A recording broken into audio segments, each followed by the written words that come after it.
오늘 말씀 히브리서 3장 7절로 12절 말씀입니다.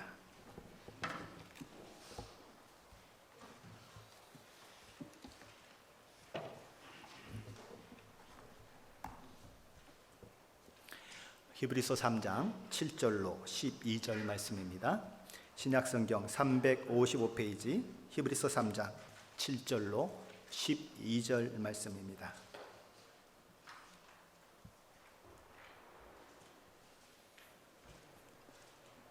다 찾으셨으면 한 목소리로 같이 봉독합니다.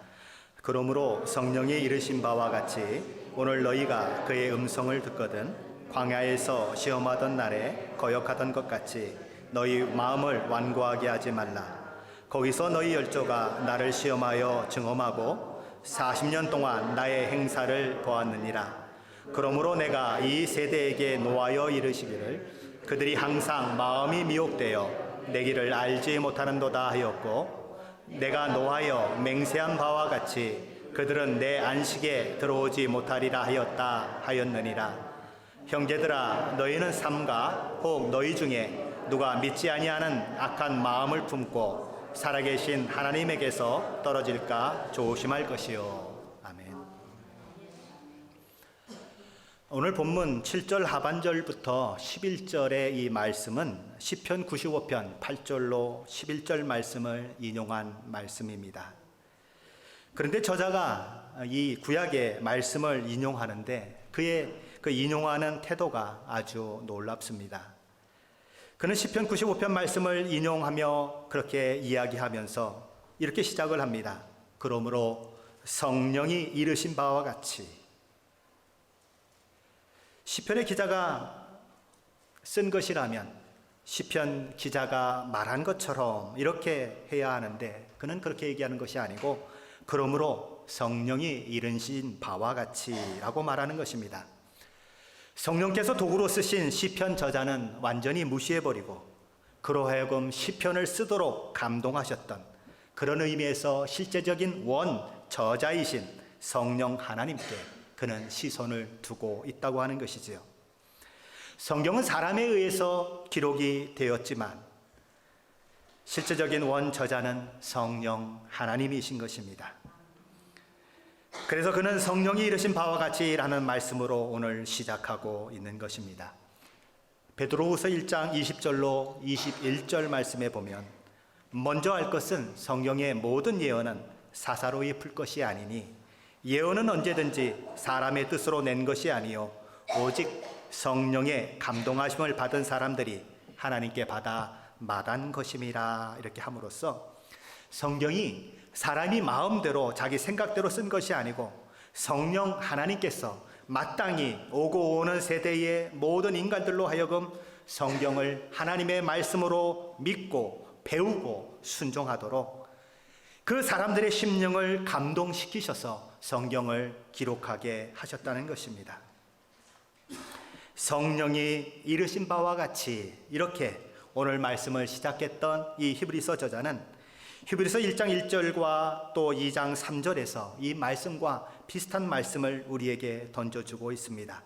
히브리서 1장 1절 말씀입니다. 옛적에 선지자들을 통하여 여러 부분과 여러 모양으로 우리 조상들에게 말씀하신 하나님. 여기서는 말씀하신 분이 우리 아버지 하나님으로 나타나고 있습니다. 2장 3절입니다. 우리가 이같이 큰 구원을 등한히 여기면 어찌 그 보응을 피하리요. 이 구원은 처음에 주로 말씀하신 바요 라고 함으로써 여기서는 말씀하시는 분이 우리 주 예수 그리스도로 소개되고 있습니다. 그런데 오늘 본문 히브리서 3장 7절에서는 말씀하시는 분이 성령 하나님이신 것입니다. 성경의 그 모든 기록들이 성부 하나님 또 성자 하나님 성령 하나님께서 기록하도록 하신 것이요 삼위 하나님의 작품이다. 이렇게 말하고 있는 것입니다. 이렇게 히브리서 저자는 1장과 2장과 3장을 오면서 성부 하나님께서 또 성자 하나님께서 성령 하나님께서 말씀하셨다 하는 것을 그것이 성경이라고 하는 것을 여러 번 또 다른 그런 각도에서 그렇게 강조를 하고 또 강조를 하고 있는 것입니다. 왜 그는 이렇게 그것을 강조하고 있을까요? 성경 말씀을 하나님의 말씀으로 인정하지 않는다면 아무리 서신을 써서 보낸다고 할지라도, 아무리 설교자가 설교를 한다고 할지라도 전혀 소용이 없기 때문에 그렇습니다. 성경이 하나님의 말씀이요 신적 권위의 산물임을 아는 자만이 그 말씀 앞에 엎드려 줄 수 있는 것입니다.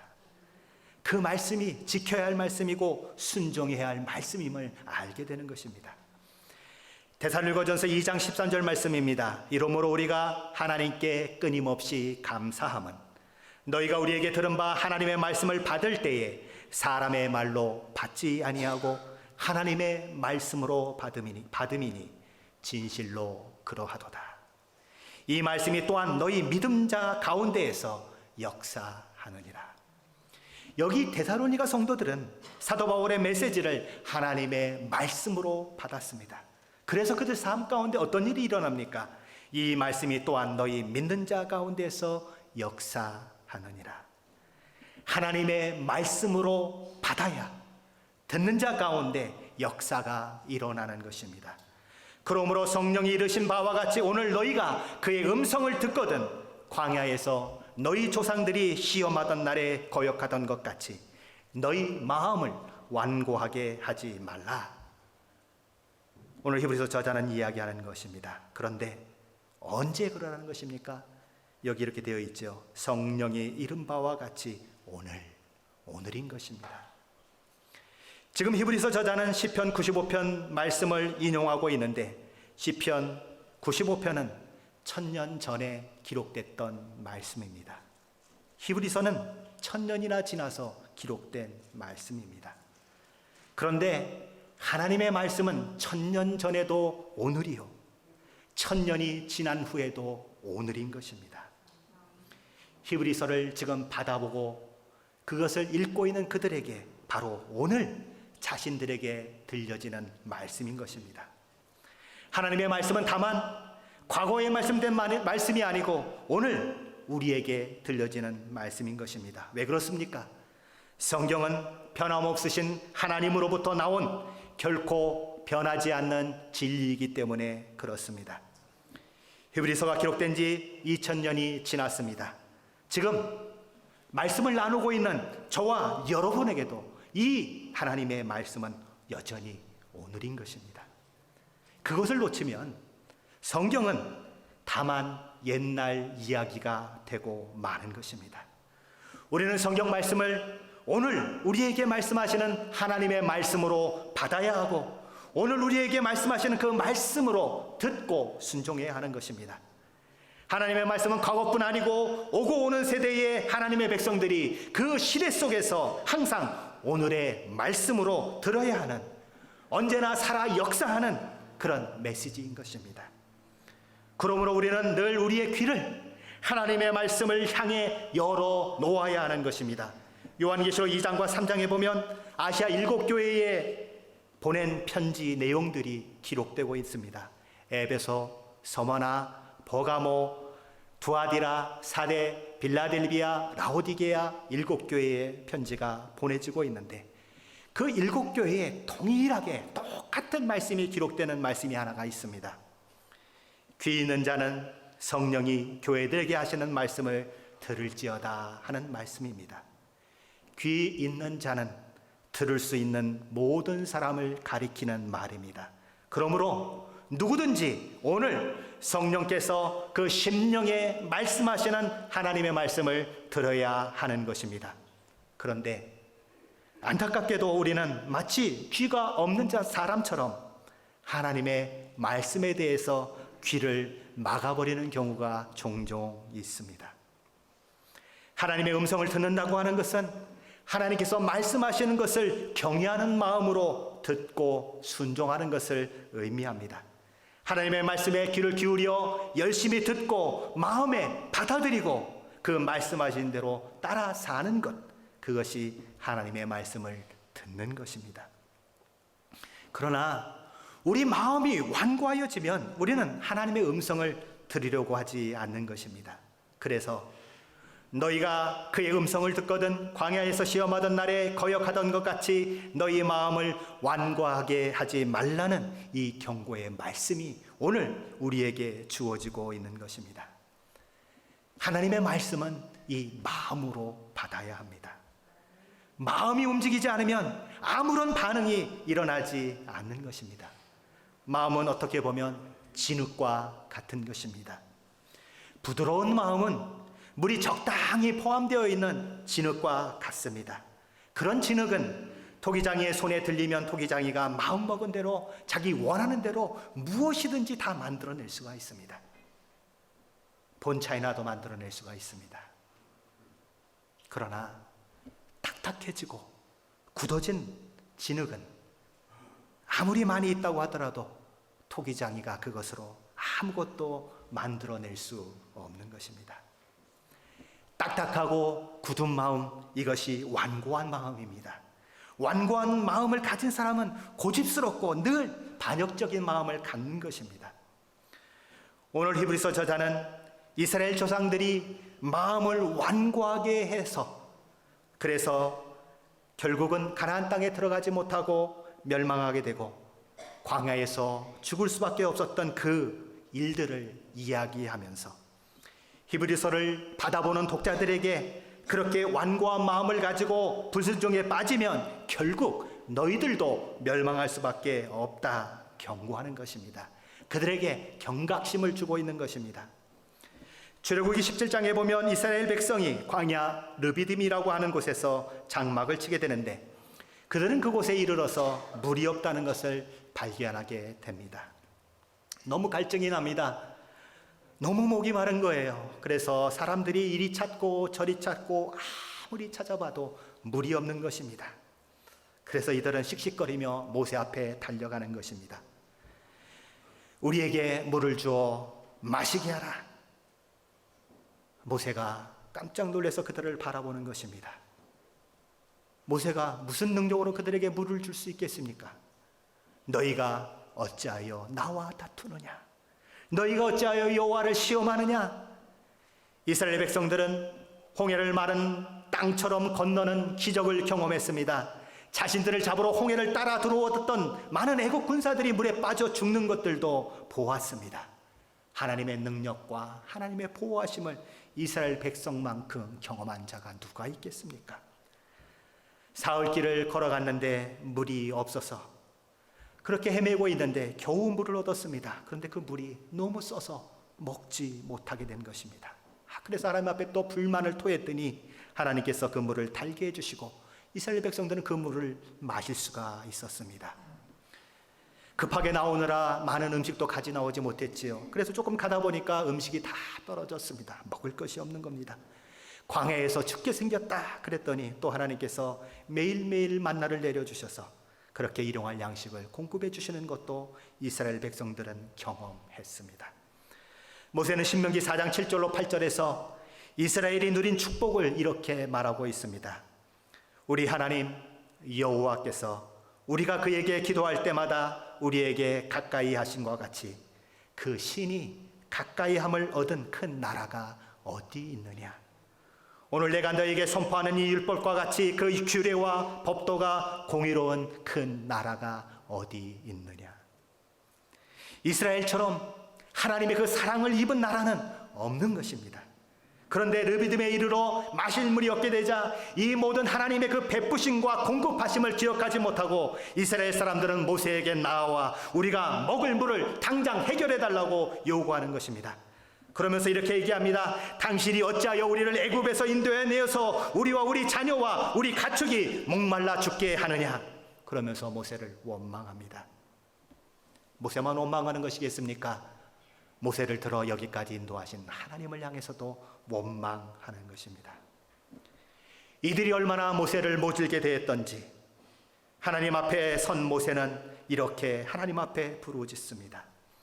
모세가 여호와께 부르짖어 이르되 내가 이 백성에게 어떻게 하리이까? 그들이 조금 있으면 내게 돌을 던지겠나이다. 하나님, 나는 어찌하면 좋습니까? 나는 조금만 더 있으면 돌 맞아 죽게 생겼습니다. 그 기도입니다. 하나님께서는 모세의 그 기도를 들으시고 호렙산에 바위를 쳐서 물을 내어 이스라엘 백성들에게 마시게 했습니다. 하나님의 종 모세는 이 이스라엘 백성의 이 태도 때문에 마음이 상했습니다. 불쾌했습니다. 그래서 그곳 르비딤의 이름을 마사 또는 무리바라고 이름합니다. 마사라고 하는 말은 시험이라는 말이고 무리바라고 하는 말은 다툼, 투쟁, 성내게 함이라고 하는 말입니다. 히브리서 저자는 오늘 그것을 시험과 반역이라고 그렇게 적고 있는 것입니다. 오늘 본문에서 또 이야기하고 있는 구약 성경의 사건은 여호와 하나님에 대해 최대의 반역을 담고 있는 민수기 14장입니다. 민수기 13장에서 하나님께서는 가나안 땅 입성을 위한 준비로 각 지파별 한 명의 대표들을 구성해서 12명의 정탐꾼을 가나안 땅에 들여가도록 하셨습니다. 돌아온 정탐꾼들이 너도 나도 가나안 땅은 젖과 꿀이 흐르는 땅이라고 보고합니다. 그러나 그 땅 거민은 강하고 그 땅 성읍은 견고하고 커서 우리는 그들과 싸울 수 없습니다. 우리는 그들과 싸우면 백전백패할 것입니다. 우리는 그들에 비하면 마치 요만한 메뚜기밖에 안 되는 존재입니다. 그렇게 보고를 합니다. 오직 여호수아와 갈렙만이 다른 주장을 하지요. 여호와를 거역하지 말라. 또 그 땅 백성을 두려워하지 말라. 그들은 우리의 먹이에 불과하다. 여호와께서는 우리와 함께 하시느니라. 그렇게 이야기하지만 이스라엘 백성들은 막무가내인 것입니다. 백성들은 자기들을 애굽으로부터 구원해낸 바로 그 하나님이 이제는 가나안에서 자기들을 죽이려고 한다고 울부짖는 것입니다. 온 백성이, 온 아이들이 다 우는 것입니다. 이스라엘 백성들은 그와 같이 하나님의 약속을 믿지 못했습니다. 하나님의 보호하심과 인도하심을 그렇게 많이 경험했음에도 불구하고 하나님의 그 인도하심과 하나님의 약속을 놓쳐버리고 가나안 땅에 들어가기를 거부합니다. 하나님께 순종하기를 거부한 것입니다. 심지어 자신들의 그 불신앙을 반대하면서 하나님을 거역하지 말고 약속의 말씀을 믿고 순종하여 저들과 싸워야 한다. 우리 싸우러 가자. 그러고 이야기하는 여호수아와 갈렙을 향해서 돌을 들고 쳐서 죽이려까지도 합니다. 이로 인해서 이스라엘 백성에게 광야 생활 40년이 시작이 되고 그 당시 20세 이상으로서 하나님 그 명령을 받고 정탐꾼으로 참여했던 모든 장정들이 갈렙과 여호수아를 제외하고는 다 광야에서 죽게 되는 것입니다.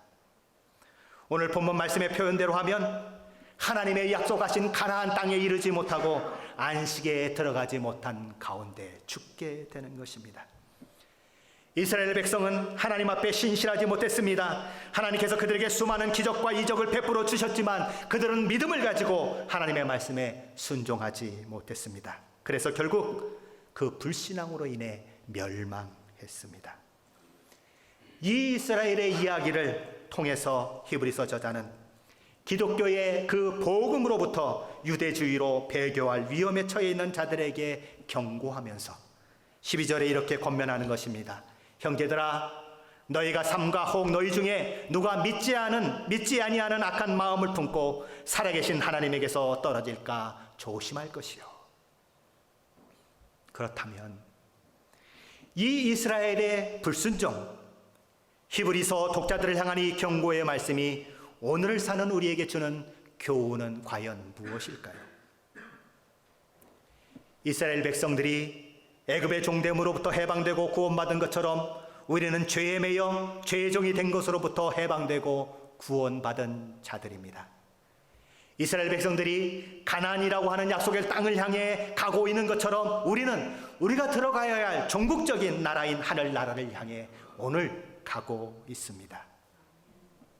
그런데 이스라엘 백성들에게 광야의 기간이 있었던 것처럼 우리도 오늘은 광야의 기간을 지내고 있다는 것입니다. 광야의 그 시간은 고난이 있고 슬픔이 있는 시간인 것입니다. 우리가 늘 기억해야 하는 것은 이것입니다. 우리는 아직 약속의 땅에 도착하지 않았습니다. 그래서 광야에 살고 있는 것입니다. 이것을 우리가 잘 깨닫지 못하면 우리의 신앙생활은 늘 불평과 불만을 쏟아놓았던 이스라엘 백성들처럼 그렇게 될 수밖에 없는 것입니다. 하나님께서 왜 내 삶에 이런 나쁜 일이 일어나도록 허용하시는 것일까요? 왜 내 형편이 이리도 어려워야만 합니까? 하나님, 내가 뭘 잘못했어요? 왜 나한테 이러시는 거예요? 이렇게 우리는 불만을 토할 수밖에 없다는 것이지요. 우리는 지금 광야에 있습니다. 아직 안식할 날은 오지 않았습니다. 지금은 광야인 것입니다. 광야는 시험이 있고 시련이 있는 곳이요, 눈물이 있는 곳입니다. 우리는 이 땅을 살아가며 시련을 당할 수밖에 없고 시험을 받을 수밖에 없고 눈물을 흘릴 수밖에 없습니다. 광야이기 때문에 그렇습니다. 그런데 이 광야 같은 삶 속에서 우리가 시련을 만나게 되면 우리는 우리 믿음의 실상을 파악하게 된다고 하는 것입니다. 내 믿음의 수준이 어디까지 올라와 있는지를 고난을 만나게 되면, 시련을 만나게 되면 우리는 정확하게 볼 수 있다는 것입니다. 순풍에 돛을 탄 것처럼 모든 것이 다 잘 될 때에는 우리 모두가 다 근사한 믿음을 가지고 있는 것처럼 보이는 것입니다. 그러나 우리 마음이 주님께로 고정되지 않고 주님이 잠시 베풀어 주신 것에 우리 마음을 두고 있다면, 그래서 그것들이 우리 손에서, 우리의 그 테두리에서 벗어나는 것을 경험하게 된다면, 그러면 우리는 이 심령이 크게 요동치는 것을 경험하곤 하는 것입니다. 우리 손에서 우리가 가진 것들이 없어질 때, 내 건강이 예전 같지 않을 때, 옛날엔 내가 정말 잘 나갔었는데 지금 그렇지 않아서 괜히 다른 사람 앞에 주눅이 들을 때, 그때 우리는 어떤 모습을 보여주고 있는가? 그때 우리는 어떻게 말하고 있는가? 그것이 나의 믿음의 수준이라고 하는 것입니다. 인생의 폭풍우를 만나게 되면 우리가 진정으로 믿고 의지해왔던 것이 무엇인지 즉각 드러나게 되는 것입니다. 어려운 환경을 만나게 되면 우리의 참 신앙이 드러나는 것입니다. 사도 바울은 언제나 그의 시선을 주님께 고정시켰습니다. 환경이 곤고해졌을 때에도 그는 주님을 바라보았습니다. 그래서 매를 맞고 옷이 찢기고 빌립보 감옥에서 착고가 든든히 채워진 채 갇혀 있을 때에, 한밤중이 되도록 채찍에 맞은 아픔이 밀려오고 고통이 그를 잠 못 이루게 할 때에도 그는 그 아픔과 고통을 견디며 기도하면서 하나님을 찬양할 수 있었습니다. 저와 여러분이 하나님 앞에 찬양을 드리고 있습니다. 때로는 찬양을 부르며 눈물을 흘리고 감격을 맛볼 때도 있습니다. 그런데 우리의 찬양이 환경이 좋을 때만 부르는 찬양이라면 어쩌면 저와 여러분이 오늘 드린 모든 찬양은 아무런 가치가 없는 찬양일지 모릅니다. 마음이 실리지 않는 찬양, 생명이 들어지지 않는 찬양일지 모른다는 것입니다. 조나단 에드워즈는 그의 책 신앙 감정론에서 시련은 참된 신앙의 3가지 유익을 가져온다고 적고 있습니다. 그가 이야기한 첫 번째 시련의 유익은 사람들이 믿음의 시련을 만날 때에 자신이 가지고 있는 신앙의 참된 것인지 거짓된 것인지를 알게 된다는 것입니다. 금처럼 보이는 물질을 풀무불 속에 집어 넣으면 그것이 금인지 아닌지 금방 밝혀지는 것처럼 시련은 신앙의 진실성 여부를 가르쳐 준다고 하는 것입니다. 시련의 두 번째 유익은 우리의 신앙을 정화시켜주고 또 신앙이 성장하는데 장애물이 되고 방해를 주는 것들을 제거해 준다는 것입니다. 순도가 높은 순금이 어떻게 만들어집니까?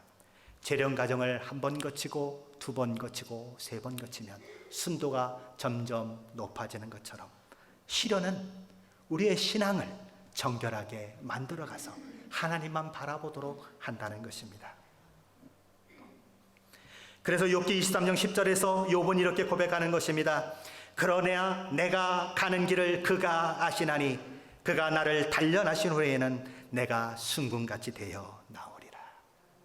지금은 비록 이 고통과 고난 가운데 있지만 주변의 친구들이 와서 네가 죄가 있으니까 그렇지 그러면서 나를 괴롭게 하고 있지만 아니다. 나의 길은 하나님이 아신다. 내가 이 모든 단련을 다 지난 후에는 순금이 되어 나오리라.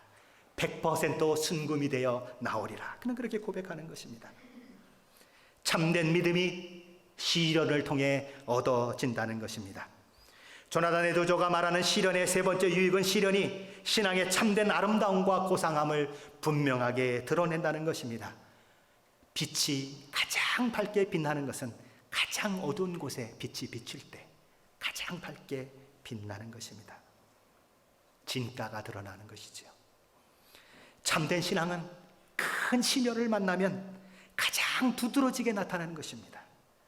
그러므로 시련의 환경은 내가 정말 주님 한 분만으로 만족하는 믿음을 가지고 있는지 주님 한 분만으로 기뻐할 수 있는지를 점검하는 잣대와 같은 것입니다. 여러분의 삶 가운데 시련이 없었다면, 여러분과 저의 삶 가운데 고난이 없었다면 어쩌면 저와 여러분은 이 자리에 없을지도 모릅니다. 이사야서 1장 3절에서 하나님께서는 이스라엘 사람들에 대해서 이렇게 이야기를 하시는 것을 우리가 보게 됩니다.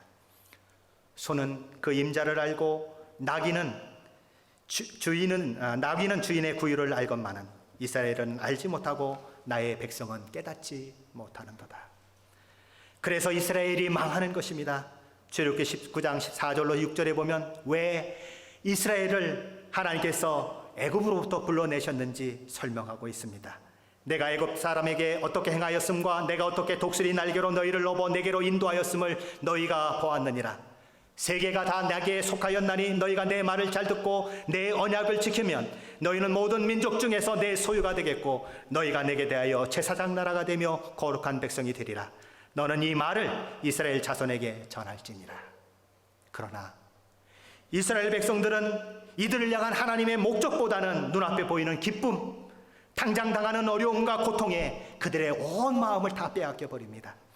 조금만 힘들면 하나님을 원망하고 모세를 원망하고 심지어 차라리 애굽으로 돌아가자 그러면서 모세와 다른 지도자를 세워놓고 우리는 이제 애굽으로 가겠다고까지 이야기하는 것입니다. 왜 하나님이 구원해 내셨는데요? 왜 하나님이 이 자리에 있게 하셨는데요? 이스라엘 백성들은 그것을 모르는 것입니다. 다만 지금 아픈 것이, 지금 고통스러운 것이 싫다는 것입니다. 이스라엘 백성들은 하나님께서 행하시고 역사하시는 것을 다 누리면서도 사실은 하나님 자신에 대해서는 관심을 가지고 있지 않습니다. 하나님 자신이 도대체 이 이스라엘 백성들을 통해서 무엇을 만들어내기를 원하시는지에는 관심이 없는 것입니다. 우리 주님은 요한복음 17장 3절에서 이렇게 말씀하십니다. 영생은 곧 유일하신 참 하나님과 그가 보내신 자 예수 그리스도를 아는 것이니라.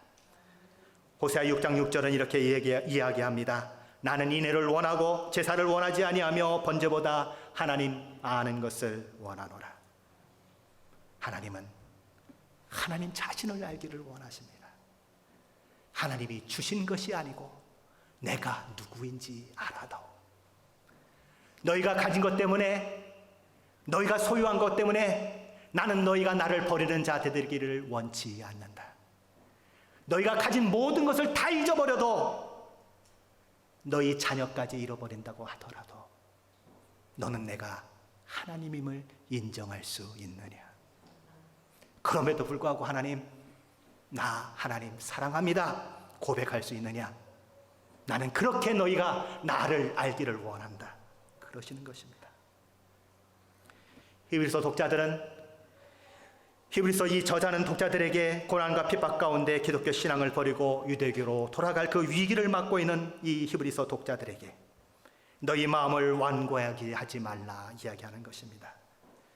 이스라엘 백성들이 그 마음을 완고하게 함으로 어떻게 망했는지 너희는 성경을 통해서 보고 있지 않느냐. 그것은 하나님을 떠나는 행위이고 배도하는 행위이다. 그러면 너희는 이스라엘 백성들처럼 안식에 들어가지 못한다. 고난이 왔다고, 환난을 경험한다고 나를 버리겠느냐. 하나님은 묻고 계신 것입니다. 고난 속에서도, 환난 속에서도 하나님의 백성들이 묵묵히 걸어야 할 길은 믿음의 길입니다. 그런데 그 믿음의 길은 넓고 평탄한 대로가 결코 아닌 것입니다. 마태복음 7장 13절로 14절 말씀입니다. 좁은 문으로 들어가라. 멸망으로 인도하는 문은 크고 그 길이 넓어 그리로 들어가는 자가 많고 생명으로 인도하는 문은 좁고 길이 협착하여 찾는 이가 적음이라. 믿음의 길은 늘 회방이 있는 것입니다. 시험거리들이 있는 것입니다. 유혹이 있는 것입니다. 그러므로 우리가 정신을 차리지 않으면 그것들로부터 유혹을 받게 되고 또 그것들로부터 핍박과 어려움을 당하게 되므로 곁길로 벗어나 방황할 수밖에 없는 것입니다. 모든 신자들이 당한 그런 위협인 것입니다. 위험인 것입니다. 모든 신자들도 인생을 살아가며 광야길을 걸어가며 그리스도에 대한 신앙 고백을 포기하고 내가 세상과 타협해버릴까, 세상의 정신에 복종하고 그 사람들 밑에 들어가 버릴까 하는 유혹이 날마다 있는 것입니다. 내가 저 돈의 유혹에 엎드려야 우리 가정이 살 것 같은데, 내가 이렇게 살다가는 직장에서 레이오프 되는 것은 아닌가, 이러다 망하는 것은 아닌가, 그 고민이 믿음의 길을 가고 있는데도 불구하고 우리 가운데 늘 있을 수밖에 없는 것입니다. 그래서 타협해야 되느냐 아니면 이겨내야 되느냐, 이 갈등이 우리 마음 가운데 늘 일어날 수밖에 없는 것입니다. 특별히 핍박을 만나게 되면, 고통을 만나게 되면 그 갈등은 더 크게 내 속에서 일어나는 것입니다. 우리의 이 육신의 눈은 늘 상황을 바라보려고 하는 경향이 있습니다. 그러나 우리는 그 상황을 바라보려고 하는 그 눈을 지켜 세우고 상황 너머에 계시는 우리 주님을 바라봐야 하는 것입니다.